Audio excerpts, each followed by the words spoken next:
الف لام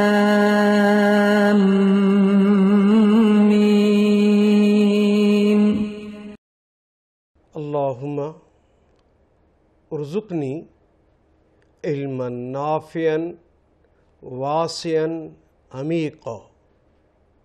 اللہم ارزقنی رزقا واسعا حلالا طیبا مبارکا من عندک. اللہم ارزقنی حیات سعادت وموت شہادت. اعوذ باللہ السمیع العلیم من الشیطان الرجیم. بسم اللہ الرحمن الرحیم.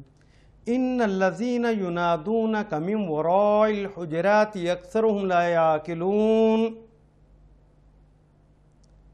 بے شک وہ لوگ جو آپ کو آپ کی رہائش گاہوں کے پیچھے سے آوازیں دیتے ہیں ان میں سے اکثر لوگ بے عقل. یہ پیچھے سے آوازیں دینا یہ بات سمجھ نہیں آتی، اس لیے آئیے میرے ساتھ میں بورڈ پہ آپ کو دکھاتا ہوں. یہ ممبر رسول ہے صلی اللہ علیہ وسلم. ممبر رسول کے ساتھ یہ کچھ درختوں کے اس زمانے میں درخت تھے، آج کل یہ پلرز ہیں. اس وقت تو اس کے اوپر چھت ڈال دی گئی تھی اور یہ اسی جگہ پر نماز پڑھی جاتی تھی. اس کی یاد کے طور پر ان سارے درختوں کو اندر ہی رکھ کر اوپر پلرز بنا دیے گئے. ایک جو سب سے پہلا پلر ہے اس کے اوپر لکھا ہوا اسطونۃ الوفود. جس زمانے میں سارے کے سارے عرب سے لوگ وفود بنا کر نبی صلی اللہ علیہ وسلم سے ملاقات کرنے کے لیے آتے تھے، آقا نے یہ وہ جگہ تھی کہ اس درخت کے نیچے بیٹھ کے ان سے ملاقاتیں کرتے، ان کے سوالات کو سنتے، ان کے جوابات دیتے، اور وفود سے ملاقات کا یہ جگہ متعین کر دی گئی تھی. یہ والا جو دوسرے فیروزی سے رنگ کے میں نے بنایا ہوا ہے، آپ نے دیکھے کہ یہ پورا علاقے کے کارپیٹس اس علاقے کے کارپیٹ سے مختلف ہیں.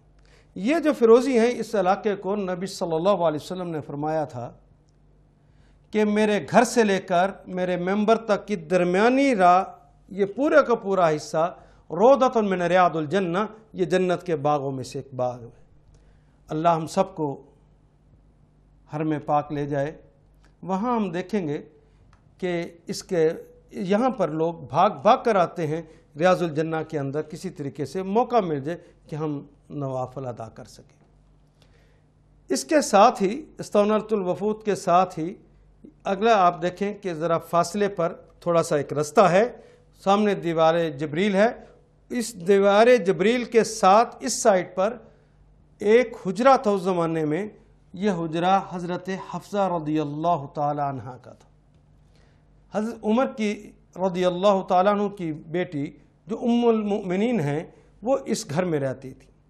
اور اس کے بالکل تھوڑا سا رستہ چھوڑ کے جو ادھر والا گھر ہے، یہ جو سبز رنگ کا بنا ہوا ہے، یہاں پر اس زمانے میں امی عائشہ رہتی تھیں. یہ وہی جگہ ہے جہاں پر آج محمد رسول اللہ صلی اللہ علیہ وسلم اپنے اصحاب کے ساتھ تشریف فرما ہیں. اور اس کے بالکل پیچھے حضرت ام سلمہ رضی اللہ تعالی عنہا کا گھر تھا، یہ ان کا حجرہ تھا. اور اس کے ساتھ جو اس سائڈ پر بنا ہے یہ حضرت سودا رضی اللہ تعالی عنہا کا گھر تھا. اور یہ حضرت ام سلمہ کے پچھلا جو گھر ہے وہ حضرت میمونہ رضی اللہ تعالی عنہا کا گھر تھا. حضرت میمونہ رضی اللہ تعالیٰ عنہ کے گھر کے ساتھ ایک چھوٹا سا رستہ اور بڑا رستہ جو پیچھے حضرت سودا کے گھر کی طرف جاتا ہے، یہ بڑا والا حصہ یہ وہ جگہ ہے جہاں شادی کے بعد حضرت فاطمہ الزہرا رضی اللہ تعالی عنہ حضرت علی کرم اللہ وجہہ کے ساتھ رہیں اور حسنین یہیں پر پیدا ہوئے تھے. یہ وہ جگہ ہے. اور یہ جو آخری حصہ بنا ہے یہ آپ دیکھیں کہ یہ اصحاب صفہ کا وہ چبوترا ہے جہاں پر نبی صلی اللہ علیہ وسلم کے پہلے طالب علم یہاں پر بیٹھتے اور یہاں پر علم سیکھتے تھے. اسطونۃ الوفود سے لے کر یہاں تلک آپ دیکھیں کہ ایک دن یہ لوگ جو باہر سے ملنے کے لیے آئے، بنی تمیم کے لوگ تھے. بنی تمیم کے لوگ جب ملنے کے لیے آئے تو انہوں نے آ کے دیکھا کہ نبی اکرم صلی اللہ علیہ وسلم کیا اسطوانۃ الوفود پر موجود ہیں؟ انہوں نے دیکھا وہاں پہ موجود نہیں ہیں، تو وہ حضرت حفصہ کے گھر کی طرف گئے، وہاں جا کے آواز دی، یا محمد اخرج علینا، اے محمد صلی اللہ علیہ وسلم باہر تشریف لائی۔ اور یہ جو حضرت عائشہ کے گھر سے لے کر یہ پچھلی سائڈ پہ جو اصحاب صفہ کا چبوترا ہے، یہ سارے اس کے اوپر آج جو دیواریں کھڑی کر کے اوپر جو گنبد بنا ہوا ہے، گنبد خضرا جسے کہتے ہیں، وہ سارا علاقہ اس کے نیچے۔ لوگوں نے دیکھا کہ ممکن ہے کہ وہاں پر نہیں ہے تو حضرت عائشہ کے گھر نہ ہوں، تو یہاں آ کر آواز دی، یا محمد اخرج علینا، اے نبی صلی اللہ علیہ وسلم باہر تشریف لائیے۔ تو کوئی جواب نہ آیا، تو سوچا حضرت ام سلمہ کے گھر نہ گئے ہوں۔ پھر آ کے انہوں نے یہاں پر آواز دی، یا محمد اخرج علینا، یہاں سے بھی کوئی جواب نہ آیا، تو سوچا ممکن ہے حضرت میمونہ کے گھر نہ ہوں۔ پھر سوچا کہ ممکن ہے حضرت سودا کے گھر نہ، یہاں سے ہوتے ہوئے پھر حضرت سودا کے گھر آ گئے، گویا اسطوانۃ الوفود سے چلے تھے، پورا چکر کاٹ کر وہاں آ گئے، ہر جگہ یہ آوازیں دے رہے تھے کہ یا محمد اخرج علینا۔ یہ بات اللہ کو ناگوار گزری، اس پہ یہ آیت کریمہ نازل ہوتی ہے کہ ان الذین ینادونک من وراء الحجرات اکثرهم لا یعقلون۔ یہ جو بنی تمیم کا وفد آیا ہے اور ارد گرد جا کے وہ آوازیں دیتا پھر رہا ہے، ان میں سے اکثر لوگ بے وقوف۔ وَلَوْ أَنَّهُمْ صَبَرُوا، اگر وہ صبر کر لیتے، حَتَّى تَخْرُجَ إِلَيْهِمْ، یہاں تک کہ آپ باہر خود تشریف لے آتے، لَكَانَ خَيْرًا لَهُمْ، تو یقیناً یہ انہی کے لیے بہتر ہوتا۔ وَاللَّهُ غَفُورٌ رَحِيمٌ، اللہ مغفرت فرمانے والے اور رحم فرمانے والے۔ حضرات یہ کوئی عجیب سی بات نہیں آپ کو لگی کہ بھئی ایک صاحب کو ملنے کے لیے ایک وفد آیا ہے، وہ دیکھتا ہے کہ اس جگہ پر وہ موجود نہیں ہے، تو وہ جا کے ان کے گھر میں آواز دیتا ہے، اس گھر میں نہیں تو دوسرے گھر میں، دوسرے گھر میں نہیں تو تیسرے گھر میں وہ آواز دیتا ہے، وہاں سے واپس اسی جگہ پہنچ جاتا ہے۔ تو اس میں بے عقلی والی کیا بات ہے؟ اور بڑی عجیب بات آگے کہا گیا کہ اگر وہ صبر کر لیتے تو انہی کے لیے بہتر ہوتا۔ واللہ غفور الرحیم ساتھ لگانے کا مطلب یہ ہے کہ اگر ہم غفور اور رحیم نہ ہوتے تو معاف ہی نہ کرتے۔ کوئی بہت بڑا جرم کر بیٹھے، یہ جرم کیا ہے؟ آئیے اس کو پہلے دیکھ لیں، اس کا انالیسس کر لیں۔ نبی اکرم صلی اللہ علیہ وسلم کے حوالے سے اللہ جل شانہ نے انہیں بے عقل کیوں کہہ دیا، یہ ایک سوال ہے۔ اس کو جاننے کے لیے بڑا ضروری ہے کہ آپ دیکھیں کہ نبی اکرم صلی اللہ علیہ وسلم ایک ہی وقت میں نبی اللہ ہیں، اور نبی اللہ ہونے کے ناطے آپ نے دعوت کا کام کرنا ہے۔ کبھی آکاش کے میلوں میں جا کے سمجھانا ہے، کبھی گھر والوں کو بلا کے سمجھانا ہے، کبھی در در پہ جا کے دستک دینا ہے، کبھی دلوں کو جا کے کھٹکھٹانا ہے۔ نبی صلی اللہ علیہ وسلم کو وہ کام بحیثیت داعی کرنا ہے۔ اور نبی صلی اللہ علیہ وسلم صرف نبی اللہ تو نہیں ہیں، آپ سربراہ مملکت بھی ہیں۔ ایک سربراہ ہونے کے ناطے بھی آپ نے امور مملکت کو دیکھنا ہے۔ آپ صرف سربراہ مملکت ہی نہیں، آپ اپنی افواج کے سپہ سالار اعلیٰ بھی ہیں۔ کور کمانڈر سے ملاقات بھی کرنی ہے، اپنے حالات کو بھی دیکھنا ہے، دشمن کی طرف سے آئی ہوئی خبروں کو بھی سننا ہے، اس کے مطابق حکمت عملیاں بھی طے کرنا ہے۔ ان سب کے لیے وقت چاہیے۔ دعوت کے اندر بھی آپ کام کر رہے ہیں، اسلامی فوج کے حوالے سے بھی آپ اپنی ذمہ داریوں کو پورا کر رہے ہیں، سربراہ مملکت کی حوالے سے سیاست کے سارے امور کو بھی سلجھا رہے ہیں۔ آپ صرف اتنے کام تو نہیں کر رہے تھے، بلکہ آپ اسی وقت قاضی القضات بھی تو ہیں۔ آپ نے سارے اہم فیصلوں کو بھی تو سنانا ہے۔ جب تک وہ دونوں سائیڈوں کی بات کو سن نہیں لیتے پھر اپنی ورڈکٹ کیسے دے لیں؟ انہوں نے ورڈکٹ بھی اپنی دینا ہے، اس کے لیے بھی وقت چاہیے۔ صرف اتنی ہی بات نہیں، بلکہ آپ ایک وقت میں تو کئی عدد بیویوں کے شوہر ہیں۔ نہ صرف آپ کسی کے شوہر ہیں، کسی کے سسر اور کسی کے داماد، کسی کے بھتیجے اور کسی کے بھانجے ہیں، کئی آپ کی رشتہ داریاں ہیں، دور نزدیک بھی رشتہ داریاں ہیں، ان کے حوالے سے بھی کچھ ان کے حقوق ہیں جو آپ نے پورے کرنے ہیں، اور کسی کے آپ ہمسائے بھی تو ہیں، اور آپ کو پتہ ہے ہمسائے کے ہونے کے ناطے تو آپ نے کبھی بھی ایسا نہیں کیا کہ کسی کا حق آپ نے مار لیا۔ وہ مشہور واقعہ آپ کو یاد ہوگا کہ ایک خاتون نبی اکرم صلی اللہ علیہ وسلم پر کوڑا کرکٹ پھینکتی تھی۔ آپ جب گھر سے نکلے تو دیکھا آج اس نے کوڑا نہیں پھینکا، پوچھا خیریت کیا ہو گیا، آج اس نے کوڑا نہیں پھینکا؟ پتہ چلا کہ بیمار ہے۔ فوراً اس کے گھر اس کی تیمارداری کے لیے چلے گئے اور جا کر کہا کہ اماں تیری صحت کیسی ہے، اور اس کے لیے دعا مانگی اللہ تجھے شفا عطا فرمائے۔ اس نے کہا حضور آپ نے مجھے پہچانا نہیں، میں تو وہی بدبخت ہوں جو آپ کے اوپر کوڑا پھینکتی تھی۔ نہیں اماں پہچان لے، آپ نے اتنا بھی نہیں بتایا کہ مجھے پتا ہے کہ تم کون، کہیں اس کو تکلیف نہ ہو۔ ہمسائے کا حق ہے کہ اس کی تیمارداری کی جائے، وہ ہمسائے کا حق دینے کے لیے بھی وہاں جاتے ہیں۔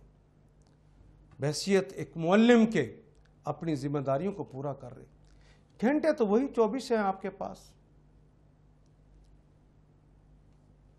انہی اوقات کے اندر آپ نے عبادات بھی کرنا ہے، رات رات اٹھ کے اللہ کے حضور کھڑے بھی ہونا ہے، ریاستیں اور مجاہدے بھی کرنے ہیں، اور جسم کا حق بھی تو ہے نا، وہ حق بھی ادا کرنا ہے۔ گھنٹے 24، اتنے زیادہ کام ایک وقت میں کیا انسان کر سکے گا؟ جی ہاں کر سکتا ہے، جس طرح محمد رسول اللہ نے کر کے دکھائے۔ سب کے پاس گھنٹے 24 ہوتے ہیں، لیکن سرکار دو عالم نے اپنا ٹائم ٹیبل بنا رکھا تھا۔ اس وقت یہ کام کرنا ہے، اس وقت یہ کام کرنا ہے، اس وقت یہ کام کرنا ہے۔ اپنی جگہ کا بھی اعلان کر رکھا تھا اور وقت کا بھی اعلان کر رکھا تھا، اور ہر روز انہی کے مطابق، اس شیڈول کے مطابق کام کرتے، اور دنیا کے اندر چند سالوں کے اندر انقلاب برپا کر کے دکھا دیا، اور کامیاب ترین انسان کے طور پر دنیا سے گئے۔ یہ آیا کریمہ ہمیں سمجھاتی ہے کہ لوگوں اگر کامیابیاں چاہتے ہو تو اپنے ٹائم ٹیبل تیار کر لو۔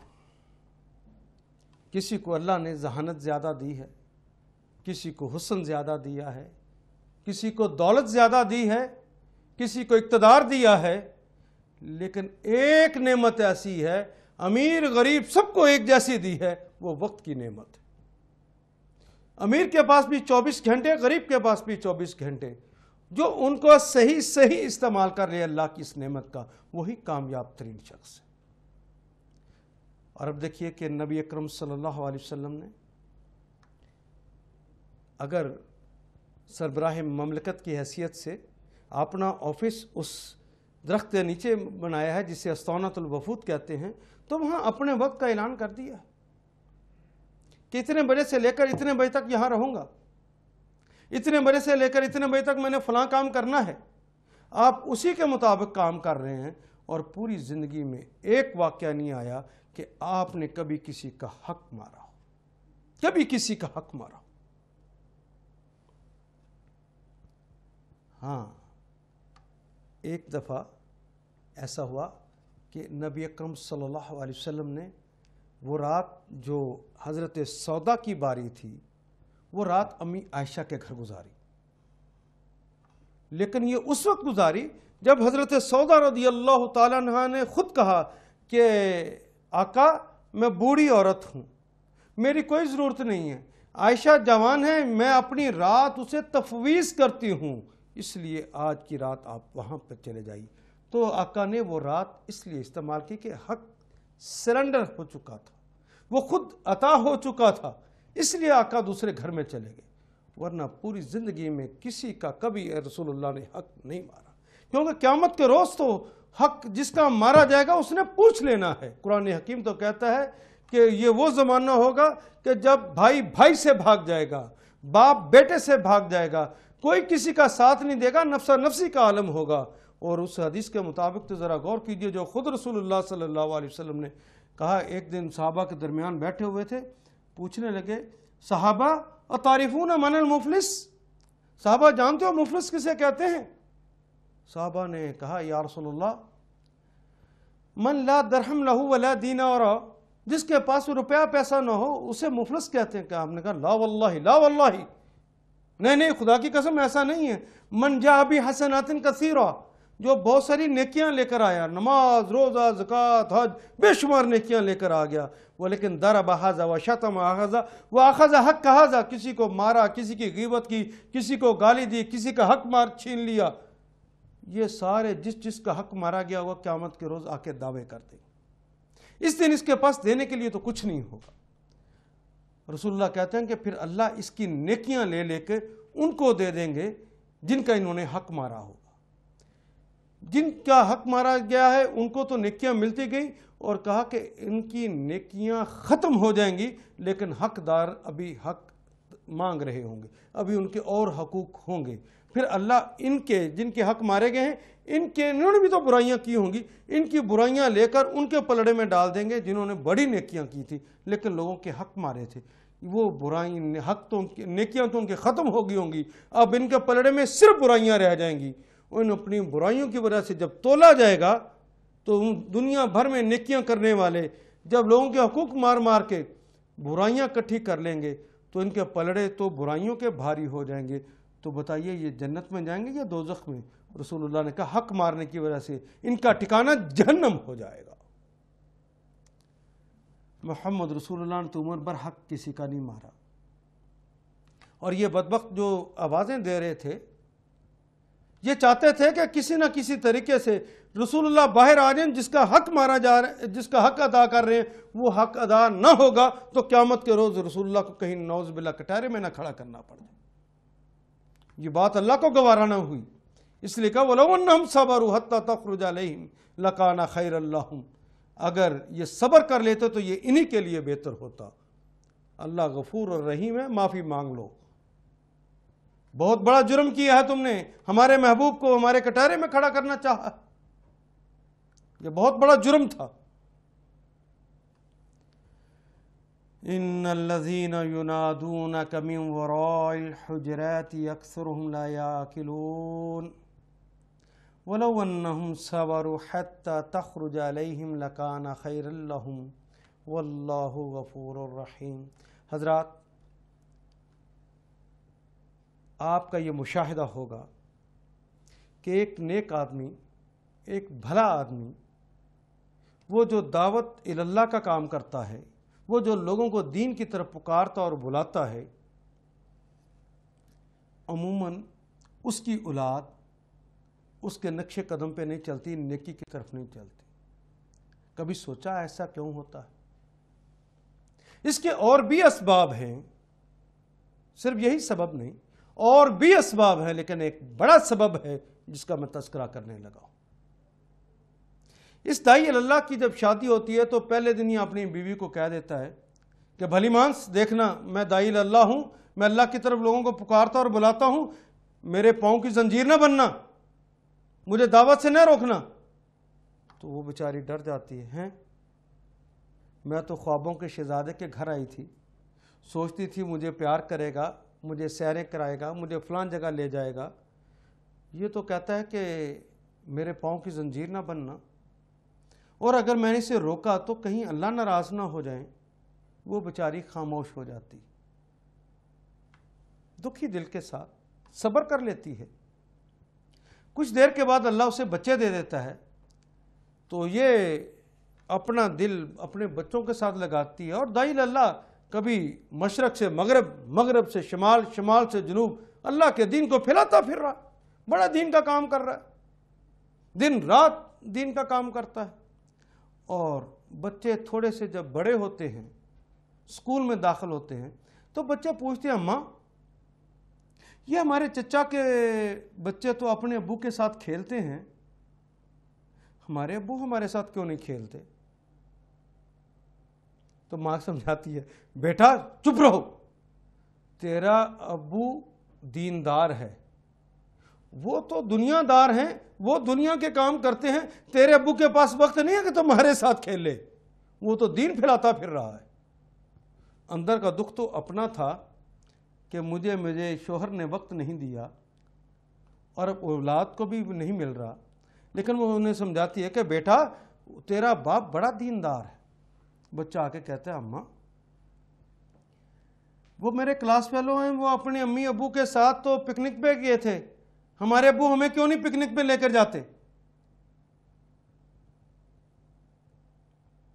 ماں کیا جواب دے؟ بیٹا تیرا باپ دین کا کام کر رہا ہے، وہ اس کے پاس وقت نہیں ہے، تمہارے لیے اس کے پاس کوئی وقت نہیں ہے۔ جب بچے تھوڑے سے محرومیوں کے اندر بڑے ہوتے ہیں، ماں کی محرومیاں یعنی بیوی کی حیثیت سے محرومیاں اور اس کی محرومیاں جب کٹھی ہو جاتی ہیں اولاد کی، تو دونوں کٹھے ہو جاتے ہیں۔ این یہ وہ زمانہ ہوتا ہے جب شوہر کی عمر تقریباً 40 سے 45 کو ہو رہی ہوتی ہے، بچے جوان ہو رہے ہوتے ہیں، اور بیوی کی 35-36 سال کی عمر ہو رہی ہوتی ہے۔ این اس زمانے میں بچے اور بیوی اپنے غم سانجھے ہونے کی وجہ سے کٹھے ہو جاتے ہیں، اور شوہر نامدار اب کہتے ہیں، گھر میں عموم یہ جملہ آتا ہے ہی بڑی ذلیل عورت، مجھے پہلے دن سے پتا تھا، بچوں کو اس نے اپنے ساتھ ملا لیا، میرے خلاف تو ایک محاذ بنا دیا ہے، بچے مجھے پیار ہی نہیں کرتے، بچے مجھے اہمیت ہی نہیں دیتے۔ بھائی جس میدان میں تو تھا وہاں پہ تیری اہمیت ہوگی، یہاں تو بچے ہیں، بچوں کو تو نے پیار ہی نہیں کیا، بچوں کو تو ملا ہی نہیں، بیوی کو تو ملا ہی نہیں، جن کے غم سانجھے تھے وہ مل گئے، یہ تو ایک فطری تقاضا تھا۔ شروع میں یہ بچے ابا کے خلاف ہوتے، بیوی اپنے شوہر کے خلاف ہوتی، لیکن کچھ وقت کے بعد آخر یہ شوہر ہے، آخر یہ باپ ہے، یہ غصہ ان کا اس مشن کے خلاف ہو جاتا ہے جس نے ان کا باپ چھینا ہوتا ہے۔ وہ دین جس کی خاطر وہ باہر پھیلانے کے لیے گیا، بچے اس کے خلاف ہو جاتے ہیں۔ وہ شوہر جس نے چھینا ہے وہ اس مشن کے خلاف ہو جاتے ہیں کہ میرا شوہر اس مشن نے چھین لیا۔ اس لیے یہ بیویاں، یہ شوہر، یہ اولاد اس شوہر اور اپنے باپ کے کہنے کے اوپر نہیں چلتے، باقاعدہ ضد کے ساتھ دوسری راہ کو اختیار کر لیتے۔